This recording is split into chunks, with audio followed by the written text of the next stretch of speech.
Hi అండి. అందరూ ఎలా ఉన్నారు? Welcome to learn English with Chandu. English నేర్చుకోవాలి అనుకునే వారికి ఇది మంచి అవకాశం. మీరు నేను చెప్పేది విని ప్రాక్టీస్ చేస్తే మీరు ఇంగ్లీష్లో మంచిగా మాట్లాడగలుగుతారు. ప్రయత్నమే మొదటి విజయం.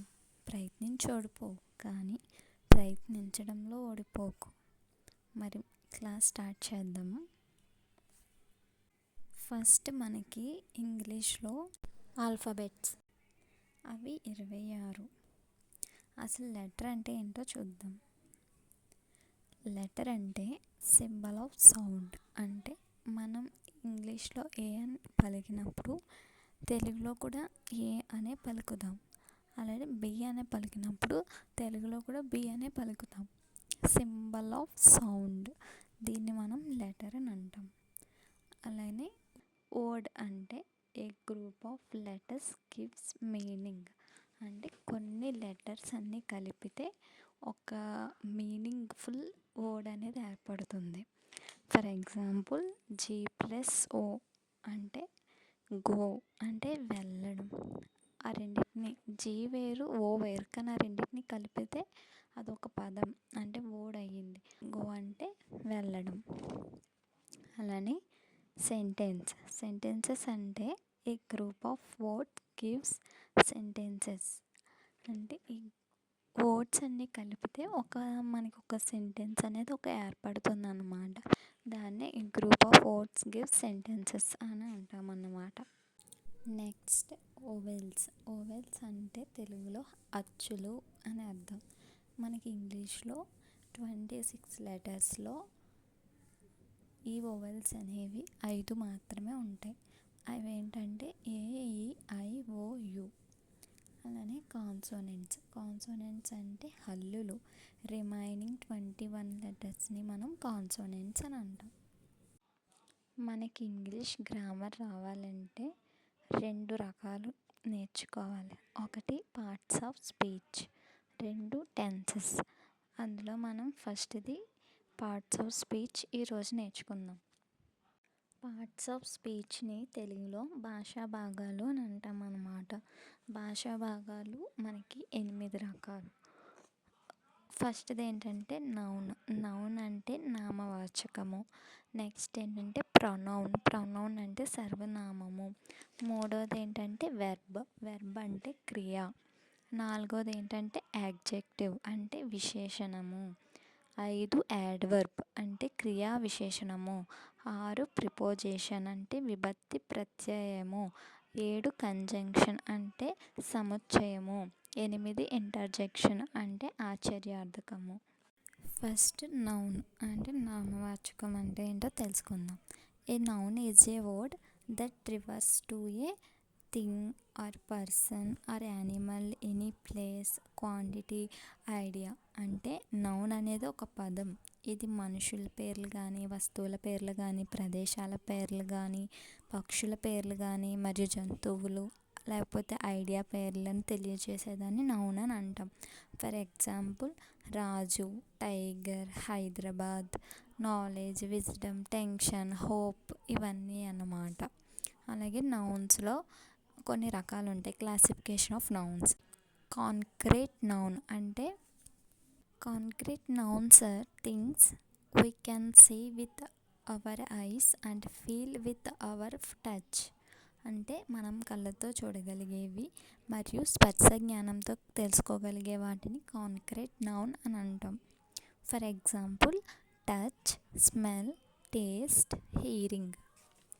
నెక్స్ట్ ఏంటంటే abstract nouns are things we cannot see with our eyes or feel with our touch but can only experience with our mind.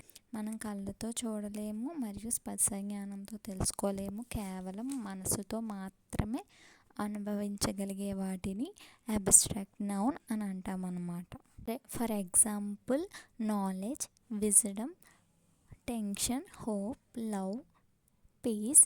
ఇవన్నిటిని మనం మనసుతో మాత్రమే ఫీల్ అవుతాం. రూపం లేనిది ఒక మాటలో చెప్పాలంటే అబ్స్ట్రాక్ట్ నౌన్ అంటే. ప్రాపర్ నౌన్ అంటే words for a specific things, people, places. అంటే నిర్దిష్టమైన వస్తువులు, వ్యక్తులు మరియు స్థలాల పేర్లను సూచించే పదాలను ప్రాపర్ నౌన్ అని అంటారు. For example Chandu, Hyderabad, dog. Collective noun అంటే if any noun that is used to name a group of something. అంటే ఏదైనా సమూహం యొక్క పేర్లను కలెక్టివ్ నౌన్ అని అంటారు. Example family, police. Next material noun అంటే the material noun is the noun that refers to a physical matter which can be seen, touched. It can be countable or uncountable. అంటే కళ్ళతో కనిపించేవి ఏవైతే ఉంటాయో మనం వాటిని చూడగలం, తాకగలం, ఫీల్ అవుతాం. అవి లెక్కించగలిగేవి అవ్వచ్చు, లెక్కించలేనివి కావచ్చు. For example gold, wood, sand. Next pronoun అంటే a pronoun is a word used instead of noun. అంటే నౌన్కి బదులుగా ఉపయోగించే పదాన్ని ప్రొనౌన్ అని అంటారు. Example Raghu was absent because Raghu was ill. Raghu ఒంట్లో బాగోలేనందున రఘు రాలేకపోయాడు. Raghu was absent because he was ill. అంటే రఘు ఒంట్లో బాగాలేనందున అతను రాలేకపోయాడు. మనకి 2 సార్లు రఘు అనేది ఫస్ట్ సెంటెన్స్లో వచ్చింది. సెకండ్ సెంటెన్స్లో ఒక్కసారే వచ్చింది. అంటే నేమ్కి బదులుగా హీ అని కానీ షీ అని కానీ మనం యూజ్ చేస్తాం అన్నమాట. హీ అంటే అతడుకి యూజ్ చేస్తాం. షీ అంటే ఆమెకి యూజ్ చేస్తాం అన్నమాట. అలానే ఇప్పుడు Raghu was absent because Raghu was ill అనేదానికి మనం Raghu was absent because he was ill అని యూజ్ చేస్తాం అన్నమాట. The examples of pronoun I, he, she, it, we, you, they. ఇవి అన్నమాట. దీన్ని మనం ప్రొనౌన్ అని అంటాం. A verb is a word that describes the action of a person, things, animals. Verb అనేది ఒక పదము. ఈ క్రియ అనేది ఒక వ్యక్తి, వస్తువు లేదా జంతువు యొక్క పనిని వివరించే పదం. ఇది కర్త చేసే పనిని తెలియజేస్తుంది. ఇలా కర్త చేసే పనిని తెలియజేసే పదాన్ని వెర్బ్ అని అంటారు.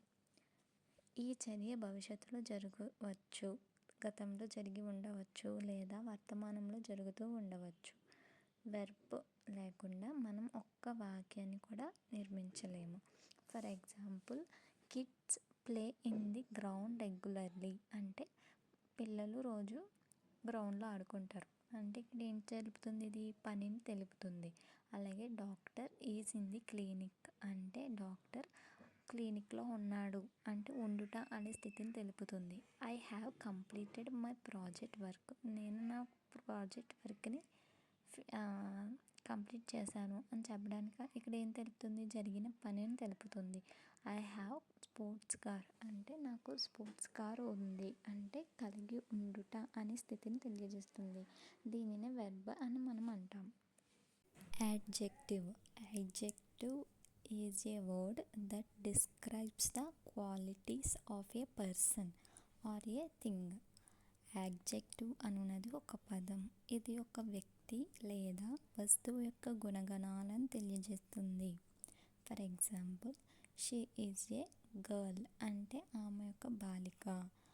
దాన్ని యాడ్జెక్టివ్లో ఎలా చెప్తామంటే she is a good girl. అంటే గుడ్ అనేది గుణమును తెలుపుతుంది. She is a good girl. ఆమె ఒక మంచి బాలిక అని అర్థం. దీన్నే యాడ్జెక్టివ్ అని మనం అంటాం. Adverb. Adverb is a word which modifies and add something to the verb. అంటే క్రియ గురించి తెలిపేదే క్రియా విశేషణం. For example the Chandu runs fastly. Runs అనేది వెర్బ్, దానికి యాడ్ చేసాం fastly. The Chandu runs fastly. She wax slowly. ఆమె నెమ్మదిగా నడుస్తుంది. వాక్స్ పక్కన స్లోలీ అనేది యాడ్ చేస్తాం. ఆమె నెమ్మదిగా నడుస్తుంది. దీనినే యాడ్వర్బ్ అని అంటాం. Preposition. Preposition is a word that shows the relationship between a noun or a pronoun and other important words in a sentence. ఒక వాక్యంలోని నామవాచకమునకు లేదా సర్వనామమునకు మరియు వాక్యములోని ఇతర ముఖ్యమైన పదాలకు సంబంధాన్ని కలిపే పదాలను ప్రిపోజిషన్ అని అంటారు. ఎగ్జాంపుల్, ఇన్ లోపల. The keys are in the bag అంటే తాళాలు బ్యాగ్లో ఉన్నాయి. ఇంకో ఎగ్జాంపుల్, ఆన్ మీద పైన. The cat is sleeping on the bed పిల్లి మంచం మీద పడుకుంది. Conjunction is a word that joins one word to another word or one sentence to another sentence. Conjunction అనునది ఒక పదము. ఇది ఒక పదాన్ని మరొక పదంతో లేదా ఒక వాక్యాన్ని మరొక వాక్యంతో కానీ కలుపుతుంది. For examples, for, and, nor, but, or, yet, so, etcetera. Shiva and Akhila are friends. మనం ఇక్కడ అండ్ యూజ్ చేస్తున్నాం. శివ అండ్ అఖిల. ఇంటర్జెక్షన్ అంటే sudden actions, reactions, emotions, feelings. Interjection అనునది అనుకోకుండా లేదా హఠాత్తుగా కలిగే ఫీలింగ్స్ని తెలియజేస్తుంది. ఫర్ ఎగ్జాంపుల్, హో ఆశ్చర్యం లేదా నిరాశ. హో ఐ ఫర్గట్ మై కీస్. నేను నా తాళాలు మర్చిపోయాను. నెక్స్ట్ సెంటెన్స్, వావ్ ఆశ్చర్యం, ఆనందం. This place is beautiful. ఈ స్థలం చాలా బాగుంది. దీనినే ఇంటర్జెక్షన్ అని అంటారు. ఈరోజు క్లాస్లో పార్ట్స్ ఆఫ్ స్పీచ్ 8 టైప్స్ మనం తెలుసుకున్నాము. మీకు అర్థమైంది అని అనుకుంటున్నాను. ఏమైనా డౌట్స్ ఉంటే కామెంట్స్లో చెప్పండి, నేను మీకు ఆన్సర్ చేస్తాను. వీడియో నచ్చితే లైక్ చేయండి, షేర్ చేయండి, సబ్స్క్రైబ్ చేయండి. Thank you for watching.